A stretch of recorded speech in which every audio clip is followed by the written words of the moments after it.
नमस्कार, खबरों की खबर में आपका स्वागत है।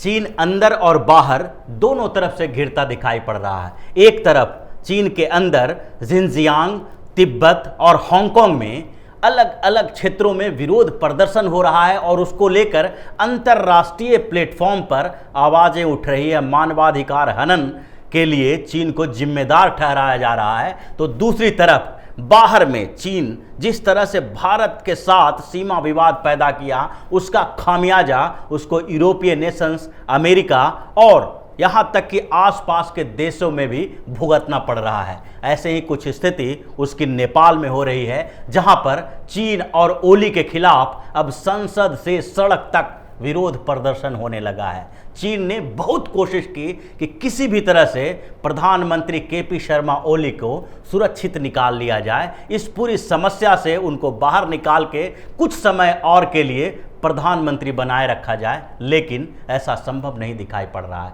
क्योंकि चीन पूरी तरह से घिर गया है और नेपाल में अब सड़क पर उतर आए हैं लोग और नेता। विपक्षी पार्टियों के नेता भी अब इस अभियान में शामिल हो गए हैं और सड़क पर आकर लोगों के सामने ओली की असलियत बता रहे हैं। ऐसी स्थिति नेपाल में हुई और उसके बाद नेपाल की कम्युनिस्ट पार्टी की अचानक बैठक हुई और उस बैठक में क्या फैसला लिया गया है इसकी बात बाद में करेंगे, लेकिन पहले ये देखते हैं कि आखिरकार नेपाल में जो सड़क पर लोग उतर आए हैं वो कैसे इस स्थिति तक पहुंचे। कुछ समय पहले से ही नेपाल और चीन के बीच जो साठगांठ चल रही थी, उसमें ओली को लगा कि नेपाल चीन की शरण में जाके चीन की गोद में बैठकर अब भारत के खिलाफ कोई भी कार्रवाई, कोई भी एक्शन ले सकता है, लेकिन ऐसा हुआ नहीं। नेपाल कुछ समय तक जो प्रधानमंत्री ओली हैं वो तो भारत के खिलाफ एक आवाज बन के उभरे और जो पहाड़ी क्षेत्र है वहाँ पर भारत विरोधी कुछ लोग हैं, उनके समर्थन से भारत के खिलाफ आवाज़ उठाते रहे। उन्होंने राष्ट्रवाद का मुद्दा उठाया, नेपाली स्वाभिमान की बात की और उसी को आधार बनाकर चीन के इशारे पर भारत के 3 क्षेत्रों को अपना क्षेत्र बताने के लिए अपने नक्शे में बदलाव किया। ये काला पानी, लिम्पुआधुरा और लिपुलेख का जो क्षेत्र है, जिसको नेपाल ने अपना क्षेत्र बताया और अपने पुराने नक्शे में बदलाव किया, उसके बाद स्थितियां बदल गई और नेपाल में जो पहले से राष्ट्रीयता की बात करके, राष्ट्रीय स्वाभिमान की बात करके ओली अपने आप को सुरक्षित रखे हुए थे, अब ये समझ में आने लगा कि ओली वास्तविक रूप से ये काम चीन के इशारे पर कर रहे हैं। और उसके बाद चीन की कम्युनिस्ट पार्टी के अंदर बौखलाहट हो गई, खलबलाहट मच गई, खलबली मच गई और चीन के कम्युनिस्ट पार्टी के भीतर उनके खिलाफ आवाज़ उठने लगी। इसके साथ साथ जब ओली को ये लगने लगा कि अब चीन की कम्युनिस्ट पार्टी जो है वो नेपाल की कम्युनिस्ट पार्टी को सहयोग नहीं कर पा रही है, तो इसके लिए ज़रूरी है कि नेपाल में एक ऐसा अभियान चलाया जाए जिसमें ये दिखाई पड़े कि नेपाल का राष्ट्रवाद है, उसको कुचलने के लिए कम्युनिस्ट पार्टी ऑफ नेपाल के कुछ नेता उनको पद से हटाना चाहते हैं। और ये मुद्दा उठाने के लिए उसने एक बड़ा आधार लिया। ओली ने सोचा कि अगर भारत को इसमें घसीट लेते हैं तो कुछ समय के लिए हमारी गद्दी सुरक्षित रह जाएगी, क्योंकि जैसे ही भारत का नाम लेंगे वैसे ही पार्टी के अंदर जो बगावत हो रही है, जो उनके खिलाफ आवाज़ उठ रही है, वो कुछ दिन के लिए शांत हो जाएगा। क्योंकि एक तरफ चीन की बात उठ रही है, दूसरी तरफ भारत की बात उठ रही है, तो दोनों के बीच अभी जो बगावत नेपाल में है वो नेपाल का बगावत ये दोनों देशों के बीच दब के रह जाएगा, लेकिन ऐसा हुआ नहीं। जैसे ही ओली ने भारत का मुद्दा उठाया और बोला कि भारत के इशारे पर उन्हें कुर्सी से हटाने की साजिश रची जा रही है, वैसे ही ये बौखलाहट जो नेपाल के नेताओं की थी और तेज हो गई और उन्होंने सीधे तौर पर नेपाल के प्रधानमंत्री ओली से कह दिया, पहले या तो सबूत लाओ या फिर गद्दी छोड़ो। ऐसी स्थिति आ गई कि नेपाल के कुछ विपक्षी पार्टी के नेता सड़क पर उतर आए। पहले तो संसद में हंगामा चल रहा था। नेपाल के विदेश मंत्री प्रदीप कुमार ने भी ये बात कह दी थी कि ओली को इस तरह की बातें नहीं करनी चाहिए और भारत हमेशा से नेपाल का दोस्त रहा है, मित्र रहा है। दोनों के मित्रता के बीच इस तरह का बयान सही नहीं कहा जा सकता, इससे परेशानी हो सकती है। उनके विदेश मंत्री का ये बयान आने के बाद संसद से बाहर भी जो दूसरी पार्टी के नेता हैं वो भी सड़क पर आ गए। और सबसे पहले पुराने जो नेता हैं और पूर्व प्रधानमंत्री नेपाल के बाबूराम भट्टाराई सड़क पर आ गए और एक रैली की, जिसमें उन्होंने ओली को चेतावनी दी कि जिस तरह की एक्टिविटी वो कर रहे हैं उसे बर्दाश्त नहीं किया जाएगा। और बाबूराम भट्टाराई एक वरिष्ठ नेता हैं, पूर्व प्रधानमंत्री हैं, और उनकी रैली में जिस तरह से भारत के समर्थन और चीन के विरोध में आवाज़ें उठी है, उसके बाद कम्युनिस्ट पार्टी ऑफ नेपाल की चूलें हिल गई। उसको लगने लगा कि इस तरह का विरोध प्रदर्शन जो अब सड़क पर चल रहा है उसका खामियाजा पूरी कम्युनिस्ट पार्टी ऑफ नेपाल को भुगतनी होगी, और इसके लिए ज़रूरी है कि नेपाल की कम्युनिस्ट पार्टी संभल जाए और ओली को गद्दी से बाहर कर दे।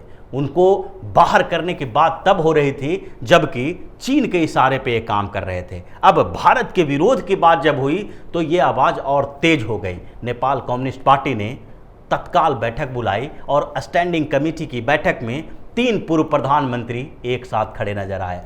पुष्प कमल दहल प्रचंड, माधव कुमार नेपाल और झालानाथ खनल, ये 3 पूर्व प्रधानमंत्री एक मंच पर आकर उनका विरोध करने लगे। जो सेंट्रल सेक्रेटेरिएट थी कम्युनिस्ट पार्टी ऑफ नेपाल की, उसमें 9 मेंबर हैं। 9 मेंबर में से 3 ये मेंबर पहले से ही विरोध कर रहे थे, और इसके अलावा 3 और सदस्यों ने ओली के खिलाफ बात की। यानी कि अब ओली के समर्थन में 9 में से केवल 3 लोग रह गए हैं, 3 नेता रह गए हैं जो ओली को अभी भी परोक्ष रूप से समर्थन कर रहे हैं, पूरी तरह से उनका विरोध नहीं कर रहे हैं। अब ओली के बात ये कही गई है कि आपने भारत का मुद्दा उठाया है, जबकि इस्तीफे की मांग कम्युनिस्ट पार्टी के अंदर से उठी थी। अगर आपके पास कोई सबूत है तो या तो भारत के इस सबूत के साथ भारत के जो दूतावास है वहाँ पर उसके एम्बेसडर को वहाँ से निकालिए, उस पर कार्रवाई कीजिए, और भारत अगर यहाँ पर राजनीतिक अस्थिरता पैदा करने की कोशिश कर रहा है तो उसके लिए आगे की कार्रवाई की जानी चाहिए।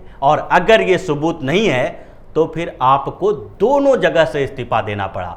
पहले तो ये बात हो रही थी कि आपको प्रधानमंत्री के पद से इस्तीफा देना पड़ेगा, अब ये बात हो रही है कि कम्युनिस्ट पार्टी ऑफ नेपाल के चेयरमैन के तौर पर जो आप काम कर रहे हैं उससे भी आप इस्तीफा दें, क्योंकि आपके इस व्यवहार से न केवल नेपाल की बदनामी हुई है बल्कि कम्युनिस्ट पार्टी ऑफ नेपाल भी परेशानी में है। उनके खिलाफ भी आवाज़ उठ रही है, और इसके कारण आपको दोनों पदों से इस्तीफा देना पड़ेगा।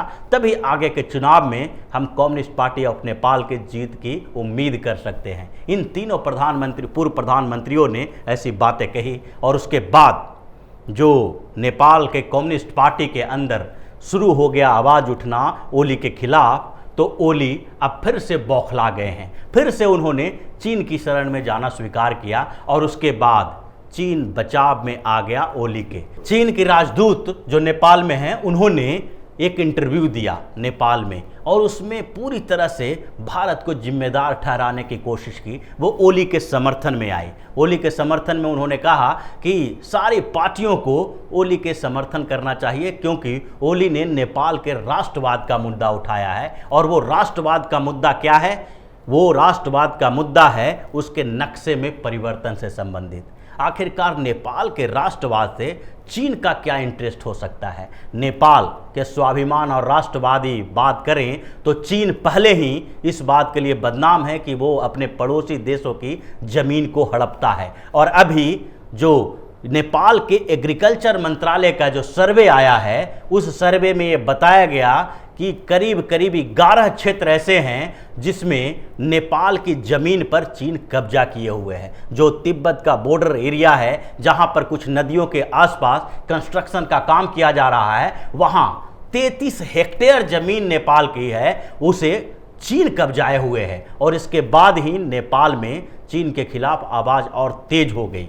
जो चीन आज भारत के खिलाफ नेपाल का इस्तेमाल इसलिए कर रहा है क्योंकि उसे लगता है कि नेपाल के रास्ते हम भारत के ऊपर दबाव बना सकते हैं। लेकिन चीन ने जितनी भी कोशिश की वो सारी कोशिशें उसकी विफल हो गई है, क्योंकि कम्युनिस्ट पार्टी ऑफ नेपाल अब पूरी तरह से 2 धड़ों में बट गई है, जिसमें ओली के समर्थन करने वाले बहुत कम नेता बचे हैं। अब ओली बिल्कुल अलग थलग पड़ गए हैं, और उनका जाना लगभग निश्चित हो गया है। ये एक अलग बात है कि उनको अभी 1-2 महीना का समय दिया जाएगा कि ताकि उस समय तक ये अपनी स्थिति स्पष्ट करें और जो दूसरे गुट के लोग हैं जिसका नेतृत्व पुष्प कमल दहल प्रचंड कर रहे हैं, जिसके साथ 2 दूसरे पूर्व प्रधानमंत्री हैं और ओली के मंत्रिमंडल के करीब 5 से 7 सदस्य उनके साथ हैं। दूसरी ओर जो पूर्व विदेश मंत्री हैं, पूर्व जो अंतर्राष्ट्रीय मामलों के जानकार हैं और जो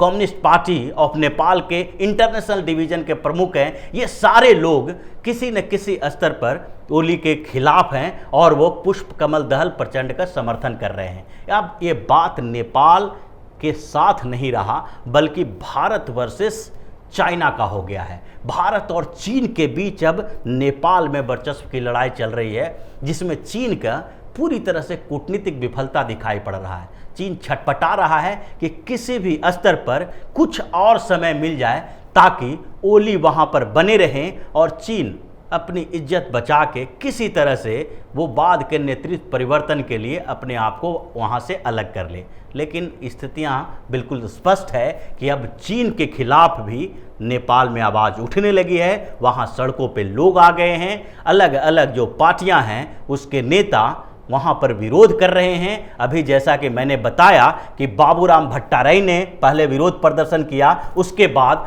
प्रकाश चंद्र लोहानी सड़क पर उतर आए। वो भी नेपाल के राष्ट्रीय प्रजातांत्रिक पार्टी है उसके उपाध्यक्ष हैं और उसके साथ साथ रविंद्र मिश्रा जो साझा पार्टी के प्रमुख हैं, उन्होंने भी सड़क पर आकर ओली के इस्तीफे की मांग की। ये लोग आंदोलन कर रहे हैं, प्रदर्शन कर रहे हैं, वहाँ लोग इनका साथ दे रहे हैं और इस बात को लेकर कम्युनिस्ट पार्टी ऑफ नेपाल के अंदर बिल्कुल हड़कंप मचा हुआ है कि जिस तरह से समर्थन ओली के खिलाफ, ओली के विरोधी लोगों को मिल रहा है, अगर ऐसी स्थिति रही तो आगे 10 सालों तक नेपाल की कम्युनिस्ट पार्टी फिर सत्ता में नहीं आ पाएगी। तो और इसी के कारण वहाँ नेतृत्व परिवर्तन की मांग जोर पकड़ रही है।